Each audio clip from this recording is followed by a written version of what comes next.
Bonjour à vous si vous nous rejoignez pour cette troisième et dernière partie de Vie à Nova. Comme tous les lundis, nous prenons soin de vous avec nos invités au programme des conseils beauté et santé avec Audrey Serpage alias Baye Réo, bonjour, Audrey et Igor. Baye, notre kinésithérapeute. Nous en rejoint également Marie-Jo et Faustine. Ça va bien? Oui. Tout le monde est en forme? Parfait. Audrey, on commence avec vous et vous dégainez votre arme secrète pour avoir de beaux cheveux, bien brillants. Bien brillants, volumineux. Voilà, oui, en pleine aujourd'hui, j'avais santé. envie de donner un petit coup de peps à notre chevelure. Ils sont beaux d'abord. Ah, ils sont magnifiques. Oui, merci. Ça fait très, partie très des beaux. petites astuces que j'utilise. D'accord. Donc en fait, c'est une petite astuce, mais très très simple, pour apporter, comme vous l'avez dit, donc, du volume, de la brillance, ou même traiter certaines problématiques, comme les pellicules ou le cuir chevelu gras. Et en fait, c'est une astuce qui va consister à rajouter tout simplement 2 ou 3 gouttes d'huile essentielle dans sa dose de shampoing. Ah, très bien. Alors, on commence par quoi? Alors, déjà, on commence par la mise en garde. Donc, Oui. les huiles essentielles, c'est naturel, mais ça ne veut pas dire que c'est sans danger. Donc, avant de les utiliser, on demande conseil à un professionnel. On respecte scrupuleusement les doses conseillées. On fait même un test d'allergie si nécessaire, si on a un terrain d'allergie, en appliquant en fait au pli du coude. Et quoi qu'il arrive, on évite si on est enceinte, allaitante, chez les enfants et éventuellement si on a eu un cancer hormonodépendant. Voilà. D'accord. Ça, c'était la mise en garde qui fait bien peur avant. Très bien. Non. Et après, donc du coup, l'astuce est très très simple. Donc on va venir mettre sa dose de shampoing habituelle au creux de la main, rajouter 2 à 3 gouttes, donc 2 gouttes si on a les cheveux courts, 3 gouttes si on a les cheveux longs, si on a une dose de shampoing un peu plus importante. On fait notre shampoing comme on fait habituellement. La seule différence, c'est qu'on va le laisser poser 2 minutes afin que les huiles essentielles puissent agir. C'est pas mal, ça. Ouais, c'est bien. Pour moi, par exemple, c'est 2 petites gouttes. 2 petites gouttes, oui. petites C'est tout gouttes à fait ça. suffisent. Oui. Voilà. Alors, qu'est-ce qu'on choisit d'abord comme shampoing? Alors, au niveau du shampoing, cette astuce, elle sera beaucoup plus efficace si on utilise un shampoing sans silicone et sans sulfate. Mais si vous n'arrivez pas à les reconnaître, parce qu'on ne reconnaît pas forcément facilement ce type d'ingrédients, le mieux, c'est de vous orienter vers des shampoings bio. On est quasiment sûr. C'est écrit souvent. Oui, mais alors des fois, il y a des petits pièges. Voilà, parce que des fois, ils écrivent sans silicone, mais ils utilisent d'autres ingrédients qui ont le même effet qu'un silicone. Ah, d'accord. Donc le mieux, voilà, si on veut être sûr, c'est d'utiliser en fait un shampoing bio. Alors, quelles huiles essentielles choisir, justement, pour faire notre petit cocktail? Donc, voilà, pour faire notre petit cocktail. Donc déjà, au niveau de l'huile essentielle, on essaye de choisir une huile essentielle de bonne qualité. On ne va pas l'acheter n'importe où. Il faut qu'il y ait certaines, par exemple, le nom de la plante qui soit noté en latin. Il faut qu'il y ait noté, par exemple, HEBBD. Ce sont en fait des réglementations qui assurent que l'huile essentielle est de bonne qualité. Des labels. Voilà, des labels, tout simplement. Et ensuite, quelques petites idées donc, du coup, à utiliser donc, pour tous les types de cheveux. Donc, pour n'importe qui, une valeur sûre, c'est l'huile essentielle d'orange douce et de lavande officinale. Pour les cheveux fatigués et ternes, on a le laurier noble et le cèdre de l'Atlas. Pour les cheveux gras, l'amande poivrée ou le romarin à verbenone. Pour la chute des cheveux, toujours le cèdre de l'Atlas. Pour les pellicules, le romarin à cinéole et l'arbre à thé. Et pour les cuirs chevelus irrités, on peut s'orienter vers la camomille romaine ou la lavande aspic. Excusez-moi, quand vous dites « et », c'est pas mélangé par Non, contre. c'est ou là, j'ai dit ou. Oui, problème. Sur chacun, il y a 2 huiles essentielles. C'est pour donner le choix. Voilà, on peut mettre. Voilà, Ah et non, mais pas toutes. Ouais, et puis surtout que... Vous êtes à chaque shampoing. Alors, on peut le faire à chaque shampoing et l'idéal, si on a plusieurs problématiques, c'est d'alterner, puisque bon, parfois on peut avoir des pellicules et le cuir chevelu gras. Donc, à chaque shampoing, on choisit son huile essentielle. Et Audrey, moi, il m'a été conseillé, pour les cuirs chevelus irrités, de prendre un shampoing sans eau, mais avec de l'eau florale. Alors, il faut savoir qu'un shampoing, on va dire 90% de la composition du shampoing, c'est de l'eau. Et en fait, si on remplace l'eau par de l'eau florale, on va apporter au shampoing des éléments actifs qui sont beaucoup plus intéressants, tout simplement.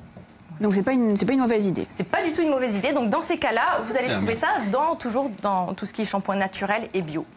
Et une question, mon coiffeur proposait des shampoings à l'eau de mer. Ah, c'est très bon, ça. Ah oui, c'est super bon, ça. Alors oui, peut-être. Parce que quand on se baigne l'été, on se rend compte qu'on a beaucoup moins de soucis de cheveux et de cuir chevelu. On a des très beaux cheveux, ça, Et du coup, ils avaient sûr. fait des gammes de shampoings à l'eau de mer. Ah oui, oui. Ouais, mais le souci, c'est que le sel, ça déshydrate le cheveu. Le sel, ça les gaine, donc ça peut apporter du volume, tout ça. C'est un texturisant. Mais le souci, c'est que ça assèche beaucoup. Donc, voilà. Un peu pas trop. Un peu, mais pas trop. Ok. Ok, merci beaucoup de rien. Audrey. Puis on retrouve vos astuces sur votre compte Instagram et votre blog by Réo. C'est ça. Marie-Jo, vous nous mettez en garde contre les dangers des access bars. Alors, je ne savais même pas ce que c'était. Oui, et bien pourtant ça se répand, ça c'est quelque chose qui est en train de se répandre. En fait, c'est supposé lutter contre la dépression, donc pas rien quand même. Hein. En fait, ça s'appelle Access Bar ou Access Consciousness pardon, Bar. Consciousness Bar. Donc en fait, des accès au bar de la conscience. Ah oui, Oui, quand même de la conscience, les bars, voilà. Donc c'est une méthode qui a été en fait mise au point. Ah, c'est dur. En 1995 par Gary Douglas. Gary Douglas, c'est un Américain qui est quand même proche de l'église de Scientologie, il faut le savoir, c'est toujours intéressant. Et puis un autre monsieur qui s'appelle Dan Heer et qui est un chiropracteur qui s'est reconverti dans le coaching mental. Très bien aussi comme manière d'agir. Alors en fait, il s'agit d'agir sur 32 points qui sont répartis sur la tête pour équilibrer le yin et le yang. Donc l'Express, qui a fait tout un papier sur les charlatans justement et toutes ces médecines un petit peu parallèles, est très dur avec l'Access Bar. Et il a interrogé un praticien, en fait on pourrait dire, je crois qu'ils appellent ça des facilitateurs en fait. Et il nous explique... Le matin, vous vous réveillez, l'énergie du yin descend par la tête et celle du yang monte par les pieds. Si les deux s'équilibrent au milieu du ventre, vous êtes un pacha. Tout s'ouvre devant vous, vous êtes content. Hein Oui. Mais si l'énergie reste au niveau de la tête, il va y avoir des blocages et des interférences. Voilà, les problèmes commencent. Donc vite, on va avoir notre facilitateur. Il nous met les doigts sur la tête, parce que c'est que ça. C'est pour ça qu'il vaut mieux le shampoing. Hein.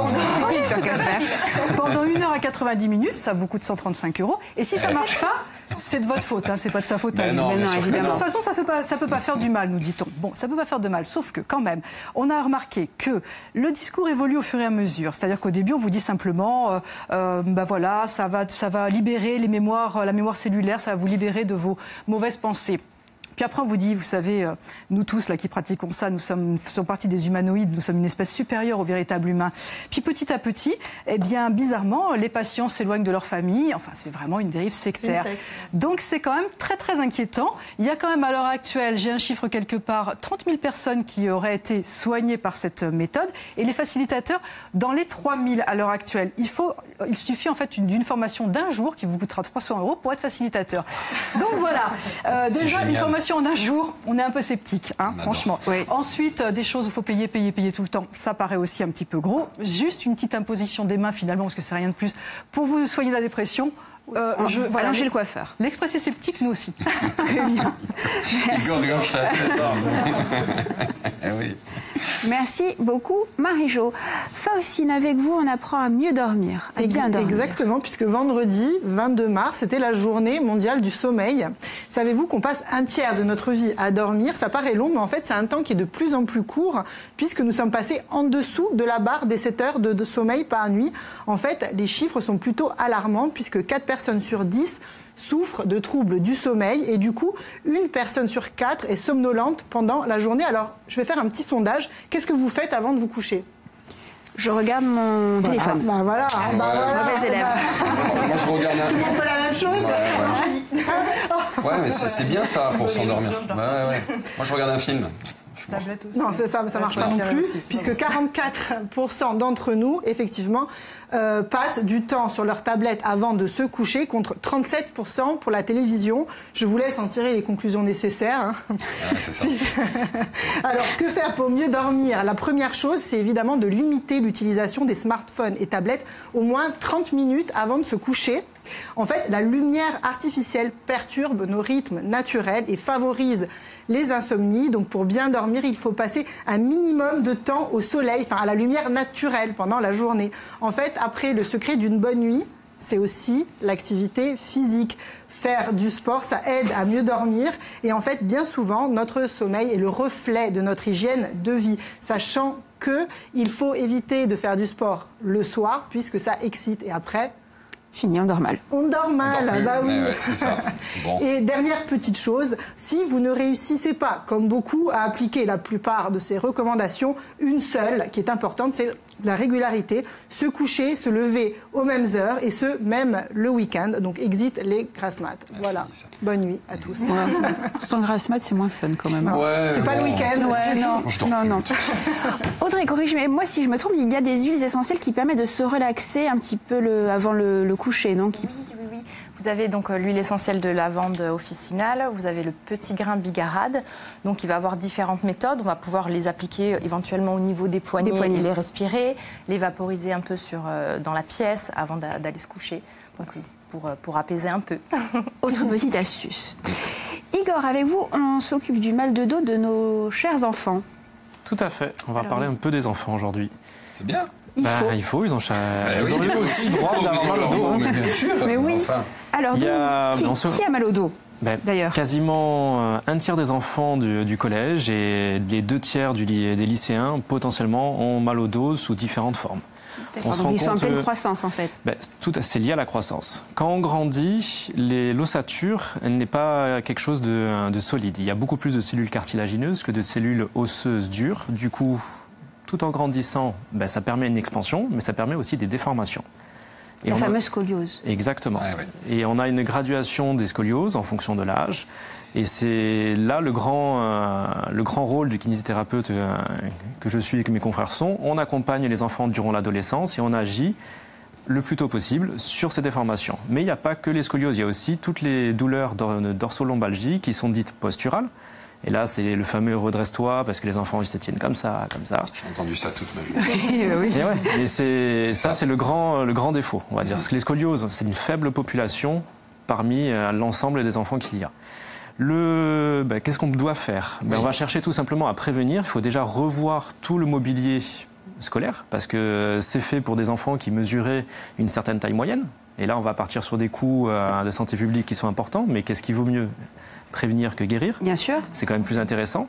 Parce qu'en moyenne, on a des enfants qui mesurent plus 10, voire plus 15 cm par rapport aux générations d'avant. Les enfants sont de plus en plus grands. Hein. Tout à fait. Ouais. Donc il faudrait des tables avec plan incliné, des fauteuils plus adaptés et surtout réintroduire plus d'activité physique parce que en grandissant, les os grandissent, mais les muscles ne grandissent pas de la même manière et n'ont pas leur même équilibre.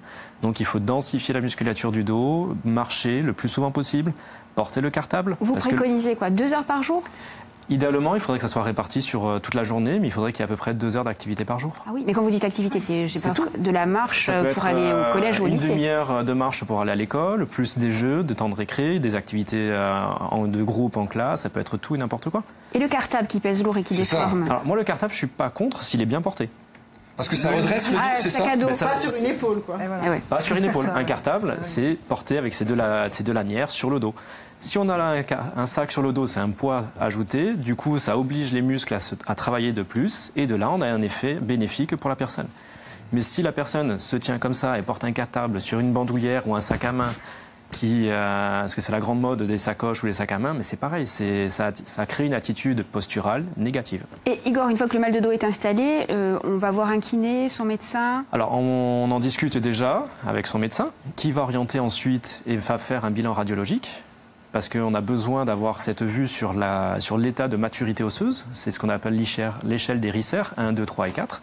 Et on voit avec le kiné, on met en place le travail de prévention et de traitement.